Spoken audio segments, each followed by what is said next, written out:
another part talking about the Beast and the Beast being quote re-civilized by Belle, which goes back into the sort of redemptive power of love that is very Dantean. Let's see, and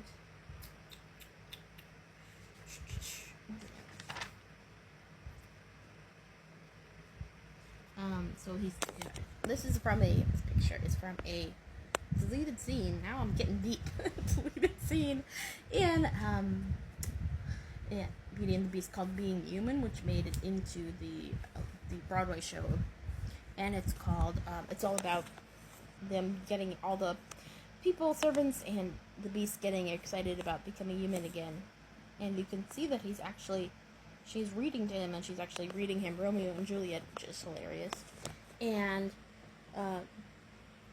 you can see that he forgets how to read. Like he said, I used to know how to read, and then it's been so long that I forgot.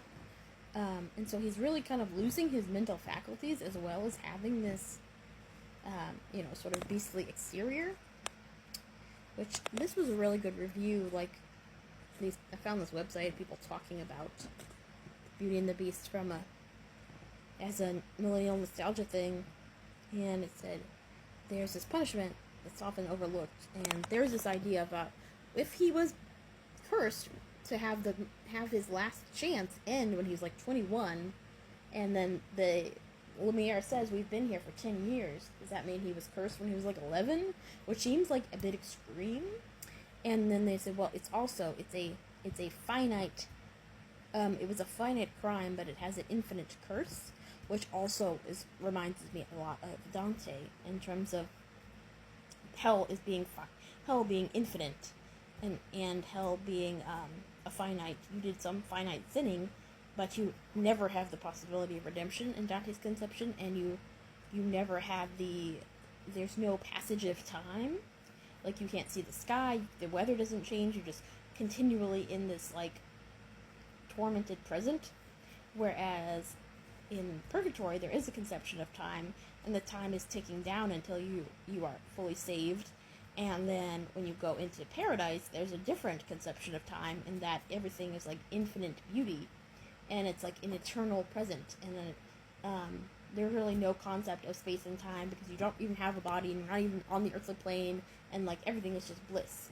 So it's kind of the opposite of hell, which is this eternal torture moment where there's never any hope, and there's never any end, and there's never any even difference. It's just like this torpor that goes on forever, which is very similar to the Beast's castle. It's, a torpor. And you can say that he's also starting to lose his humanity, and he's becoming more and more a beast, physically and physiologically.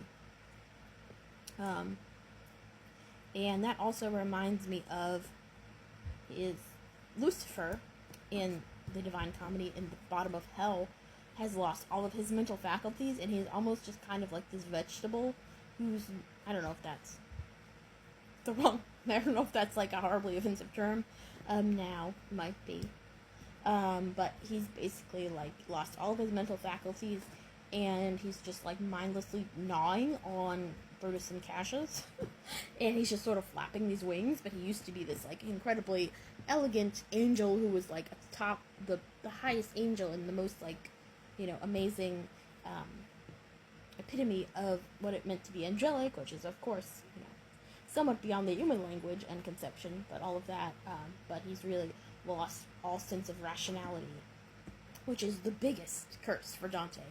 You lose your reason, and you lose your intellect. So I think that's really a wild take that I hadn't really thought of that before, and it showed me how Dantean it was. Sorry, that was this fucking train near my apartment. That goes off every now and then. And then they were talking about the Gaston and the Beast as like two mirrors of toxic masculinity. This was a very interesting article. It's called like the Disney Movie Challenge. I'm going to read the other ones because it's really interesting. And then, also I want to talk about the importance of reading, as AMC has mentioned, and the song Dear Reader and everything. This idea of reading as sort of a revolutionary act, or as someone who really reads the lyrics rather than just listens to the vibe, or all of that. You know, the idea of Belle being obsessed with reading as a character, I think, is also very significant. And then not Dante, Gaston. Excuse me, Dante. Gaston doesn't want. Oh, it's not right for a woman to read. You know, he's the epitome of that. He just want to be a wife and all of that. And then the Beast has forgotten how to read, but he loves when Belle reads to him, and that's part of how they bond and grow together again. And then they were talking about how this, the guy who did the transformation of the Beast to a human was heavily trained in Renaissance art and really influenced by Botticelli in his conception of what the Beast looked like as a human, which you can totally see. This was more of the castle, but it looks so much like Bejeweled, it's weird. And what else? Oh, and this was another scene that was deleted, and she's wearing a very similar outfit, this kind of rose embroidered bodice, to what Taylor was wearing the other day. See? Da-da-da! And we know that Emma Watson was at, I think she was at the Las Vegas show. And this was actually a really interesting deleted scene, too. It was all about, similar to being human again, about thinking about hope and how do we find hope in really dark places, and the Beast thinking about his mother and his childhood, and then other people talking about the memories that they used to have, and wanting to be, human and have hope again. And it's a turning point for, theoretically, for Belle in that movie. So that was interesting. This was another fountain moment. What else? Oh yes, Days in the Sun. The spell we're under still is the wonder of us I sing tonight. How in the midst of all sorrow can hope and love endure? I was innocent and certain, but now I'm wiser and unsure. And that reminds me of Nothing New. Like, how can a person know everything at 18 and nothing at 22?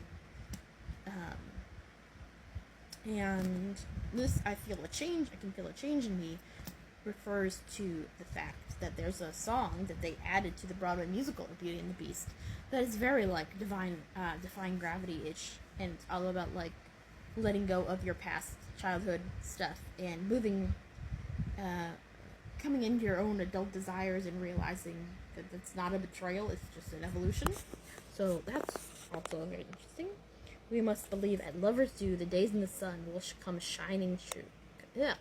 The days in the sun will come shining through is very lover-coded to me. Let's see, this was interesting too.